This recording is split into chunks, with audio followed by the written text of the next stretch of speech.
semuanya. Hai, Selamat siang, sore, pagi, malam. Yang di sana dan yang di sana ya. Perkenalkan, nama saya Sophie Vanessa. Dan saya Afiza Juwitama Saputri. Kami berdua dari Prodi PPKN akan membuat video ya. Podcast. Tugas video podcast ya. Tentang masuknya Jepang ke Indonesia. Gitu guys. Baik, kapan sih Jepang tuh masuk ke Indonesia? Nah, kita kilas balik dulu ya. Sebelum Oke. itu, terjadinya krisis ekonomi guys pada tahun 1937. Ini krisis global ya guys, krisis ekonomi dunia semuanya. Jadi semuanya. Iya, bener global, banget. Universal ya. Ya, pada saat itu Jepang itu masih bisa bertahan dengan ekonominya pada saat itu, karena mereka ini termasuk ke dalam negara yang perekonomiannya lumayan bisa bagus dan masih Sekarang bisa pun negaranya maju ya. Iya, gitu. benar banget. Mereka bisa bertahan lah ya jatuhnya ya pada masa itu. Sedangkan terbalikannya dari Jepang, yaitu Hindia Belanda itu, mereka tidak bisa bertahan pada saat itu. Jatuhnya kayak merugi lah ya, bangkrut ya atas krisis ekonomi pada saat itu. Nah, itulah menjadi faktor guys. Selanjutnya kita masuk kepada tahun 1938 sampai dengan 1939. Ada apa tuh di tahun itu? Nah, di tahun itulah guys penyebabnya. Faktor A few moments later. terjadinya enggak sih? Kayaknya awal mula masuknya Jepang ke Indonesia itu karena mereka ingin berinvestasi kepada pemerintahan Hindia Belanda pada saat itu yang ada di Indonesia. Ya gitu. Lalu Jepang ini juga menjadi pesaing ya guys, pesaing dari negara-negara Eropa untuk memperebutkan pasar perekonomian dunia pada saat itu guys. Jadi mereka ini bersaing ya, bersaing ya, untuk merebutkan pasar dunia pada saat itu. Selanjutnya pada tanggal 1 September 1939 dimulainya lah Perang Dunia Kedua. Perang duar gitu guys. Jadi Jepang dan Belanda ini tidak satu tim. Gitu guys. Iya, beda sekutu gitu. Tidak satu tim. Sedang Jepang pada saat itu didukung oleh kalau gak salah Jerman sama Italia, sedangkan Belanda itu didukung oleh Inggris dan Amerika. Dukungannya ini ya. Kuat banget. Kuat Amerika guys. Coba tebak siapa yang menang? Belanda. Iya, bener banget. Jepang merugi pada saat itu guys. Rugi besar. Banget. Iya, karena kita tahu ya Amerika. Kalau sudah Amerika pasti sih. Karena maju itu belum maju. Jepang juga maju, tapi Amerika tuh lebih gitu ya. Iya, bener banget. Nah, atas dasar itulah Jepang datang ke Indonesia guys. Karena sumber alamnya mereka kan butuh bantuan gitu kan jatuhnya. Karena ya gitu, mereka datang ke Indonesia untuk sumber alamnya dan juga untuk perang ya guys, untuk bantu dalam perang itu. Nah, pada tahun 1941, Jepang ini menghancurkan basis Amerika di Samudra Pasifik guys. Karena untuk membentuk persemakmuran Asia Timur Raya, dan yang jelas ya untuk meratakan waktu itu Belanda dan Amerika dan Inggris, karena mereka membantu Belanda kan pada saat itu. Lalu Jepang ini tiba di Tarakan, Kalimantan pada 11 Januari 1942. Di Tarakan. Ya, di Tarakan. Kenapa sih Jepang lebih memilih Tarakan daripada pulau-pulau Jawa? Karena yang pertama itu faktor minyak guys. Minyak bumi. Iya, benar banget. Minyak bumi sayang gitu. Lalu Jepang milih itu karena minyak bumi. Sebelumnya itu kan emang udah diduduki oleh Belanda ya guys. Diduduki oleh Belanda dan dieksplor gitu, dieksploitasi oleh Belanda gitu wilayahnya.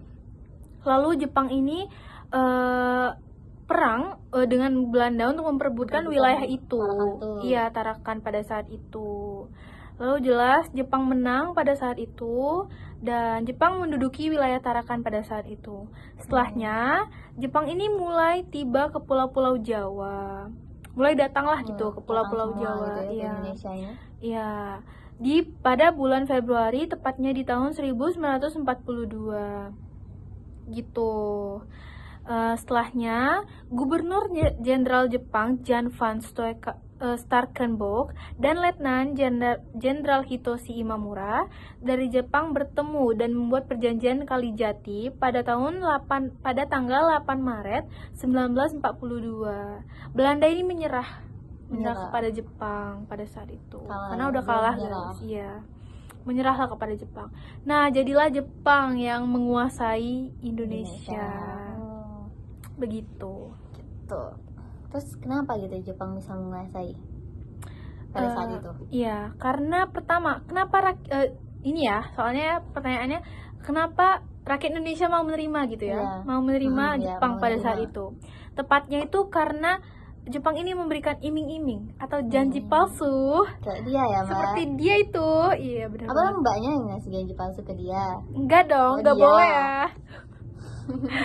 Udah gitu. Janji palsu akan membantu negara dukungan kepada rakyat Indonesia untuk merdeka gitu dan membebaskan dari penjajahan pada saat itu. Ya, janji-janji gitulah guys, biasa karena kan Siapa nih yang sering makan janji? ya, enggak boleh ya.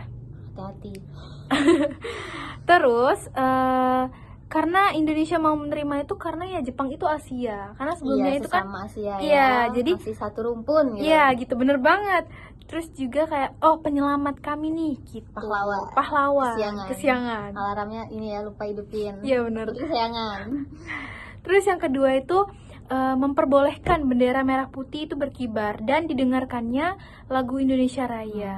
Jadi membuat semangat pemuda-pemudi kita waktu itu meronta-ronta gitu, kita ini akan merdeka. Kita akan merdeka dibantu oleh Jepang pada saat itu. Gitu guys.